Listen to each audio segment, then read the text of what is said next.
Hello student, I am Rakesh, lecturer and motivational speaker. स्वागत करता हूं आपके अपने चैनल स्पेशल साइंस में। आज की टॉपिक में हम लोग ग्लैंड्स अर्थात पैराथायराइड ग्लैंड्स के बारे में पढ़ेंगे। पैराथायराइड ग्लैंड, सिचुएशन, उसके कार्य, साइज, शेप, सारी चीजें आज एक छोटे से वीडियो में क्लियर होंगी। ये ग्लैंड्स एग्जाम के पॉइंट ऑफ व्यू से, आपके नॉलेज के पॉइंट ऑफ व्यू से बहुत इंपॉर्टेंट है। सो स्टार्ट करते हैं। बी केयरफुल होकर 10 मिनट का टाइम एक्सपेंड करिएगा। तब तक, जब तक सारी चीजें इंट्रोडक्शन में चल रही हैं, तब तक आप वीडियो को अपने समस्त दोस्तों तक शेयर कर दीजिए, जिससे साइंस फैमिली विग्रस हो सके, बड़ी हो सके और हम लोग खूब मिलजुल कर पढ़ाई कर सके। तो आइए स्टार्ट करते हैं बिना देर किए हुए। टॉपिक है पैराथायराइड। सबसे पहले सिचुएशन समझ लीजिए। सिचुएशन कहां होती है? मानव के गले के पास जो थायराइड ग्रंथि होती है। थायराइड समझते हैं ना? अरे भैया, 3 तो मस्तिष्क में थी, एक मास्टर ग्लैंड, एक मास्टर हाइपोथैलेमस और एक पीनियन। 3 तो यहां थी और 2 हमारे गले के पास, थायराइड और पैराथायराइड। थायराइड्स जब स्वेलिंग हो जाती है, सूजन हो जाती है, तो कौन सा रोग? ग्वाइटर्स अर्थात घेंगा रोग हो जाता है। हम लोगों ने डिस्कस किया था पिछली वीडियो में। अगर आपने ग्लैंड्स अभी नहीं पढ़ा है तो मैं डिस्क्रिप्शन में लिंक दे दूंगा। जो ग्लैंड आपको पढ़ने का मन करे वो ग्लैंड्स पढ़ लीजिएगा, ग्रंथि है ना। आइए समझते हैं पैराथायराइड के बारे में। पैराथायराइड जो ग्लैंड्स होती है, सिचुएशन क्लियर हुई? कहां होता है? गले के पास होता है। भाई उसके बारे में जान जाइए, तभी तो कार्य समझ में बेहतर आएगा। पैराथायराइड्स ग्रंथि के पृष्ठ सतह में धसी होती है। पृष्ठ सतह मतलब ये वाला रीजन। जो थायराइड होती है वो एच आकार की संरचना धारण करती है हमारे गले के अंदर। मैंने यहां पे आपको इमेज सेट कर दिया है, आप देख लीजिए कि जहां वहीं थायराइड ग्लैंड है और वहीं पैराथायराइड है। तो दोनों जो ग्रंथियां होती है एक ही प्लेस में होती है। ये जो पैराथायराइड होती है वो थायराइड ग्रंथि के अंदर धसी होती है, छोटी छोटी दानेदार संरचना, कोष्ठ की नुमा संरचना धारण करती है। ये एक मनुष्य में 4 भी हो सकती है, 6 भी हो सकती है ना। इस बात को ध्यान रखिए। सिचुएशन समझ लीजिए कि कहां पाई जाती है? गले में पाई जाती है। भाई साइज शेप भी समझ लीजिए, क्लियर कर लीजिए कि इसकी जो साइज शेप होती है, इसकी जो लंबाई होती है 6 से 7 मिलीमीटर की होती है। कितना? 6 से 7। चौड़ाई जो होती है 3 से 4 मीटर चौड़ी होती है। और वेट जो होता है 0.1 से लेकर 0.13 भार की होती है। मतलब बहुत छोटी होती है, बहुत कम वेट की होती है। ठीक है, मैं डिस्कशन करने से पहले कुछ बातें बता देता हूं। ये कैल्शियम, फास्फोरस जैसे कुछ एलिमेंट्स, तत्वों का उत्सर्जन करती है, जिससे हमारे बोन्स, हमारी टीथ, जहां हमारे ज्वाइंट्स हैं वो मजबूत होते हैं, स्टेबल होते हैं। बातें क्लियर हो रही हैं भैया? कार्य समझते चलिए, एक बार 2 बार समझ लेंगे, सब कुछ फुल एंड फाइनल हो जाएगा, क्लियर हो जाएगा। Situation clear? गले के पास थायराइड के अंदर छोटे छोटे कोष्ठ में धसी होती है, छोटे छोटे कोष्ठ में बटी होती है। 4 से 6 भी संख्या हो सकती है। साइज, शेप, वेट और लेंथ मैंने आपको डिस्कशन कर दिया कि भाई इतनी होती है।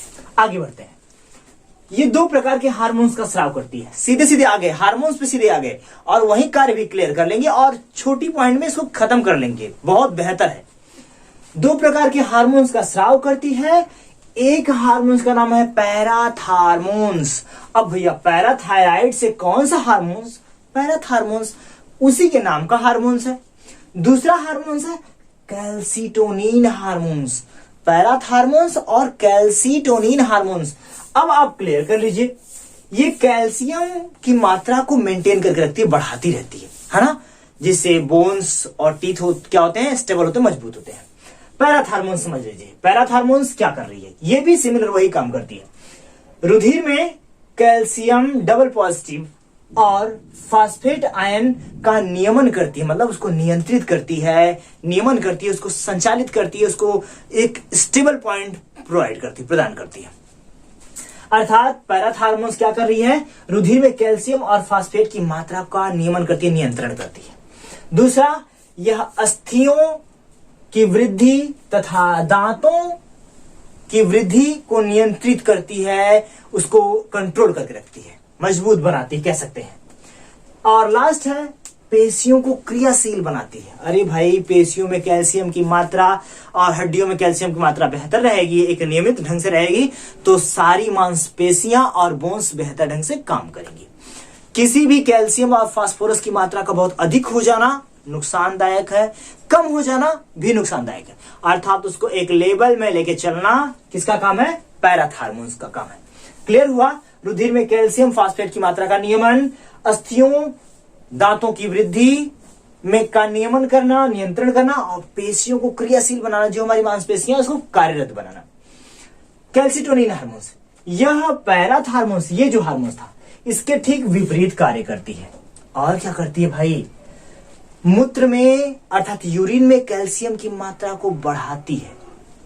ठीक, यहां तो नियंत्रित हो रहा था, कंट्रोल कर रहा था, लेकिन यहां ये पैराथार्मोन्स के विपरीत काम कर रही है। और क्या करती है?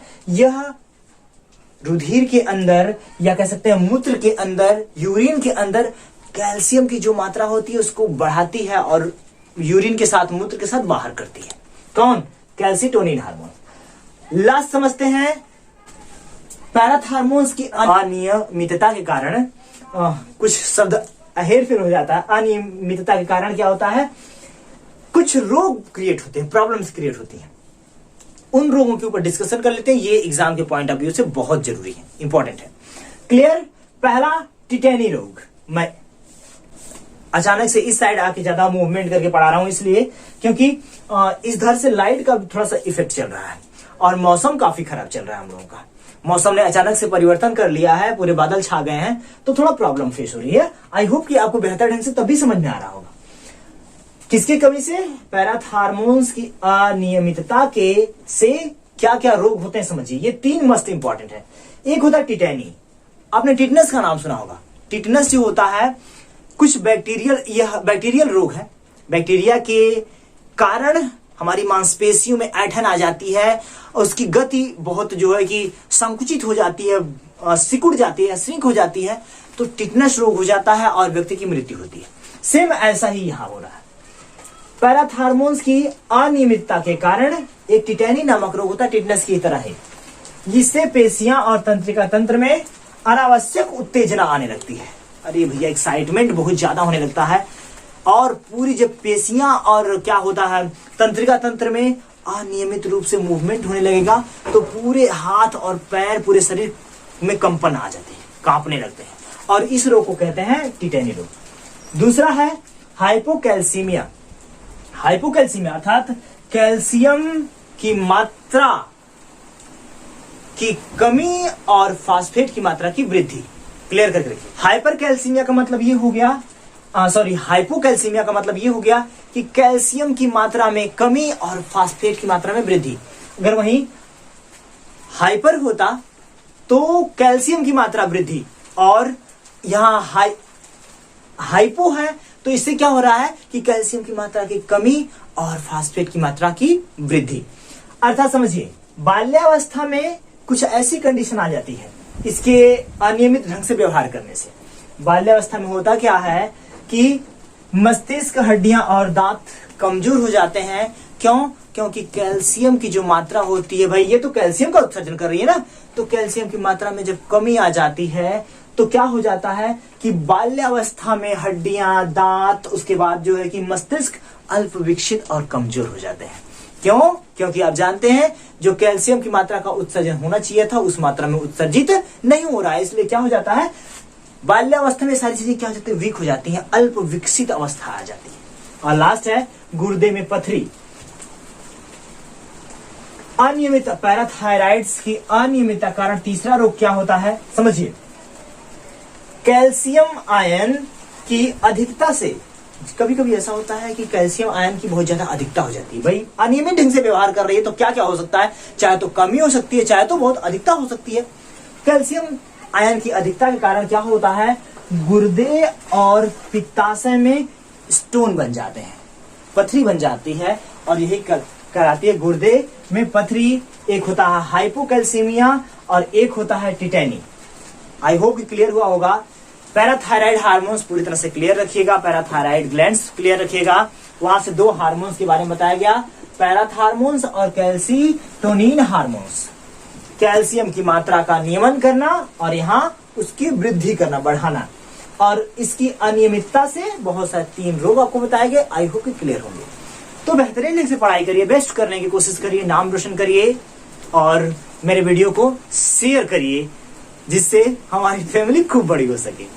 Thank you so much video को वॉच करने के लिए। आपकी लाइफ के लिए, आपकी गोल के लिए आपको बेस्ट ऑफ लक। खूब ढंग से मेहनत करिए, नाम रोशन करिए। Thank you once again.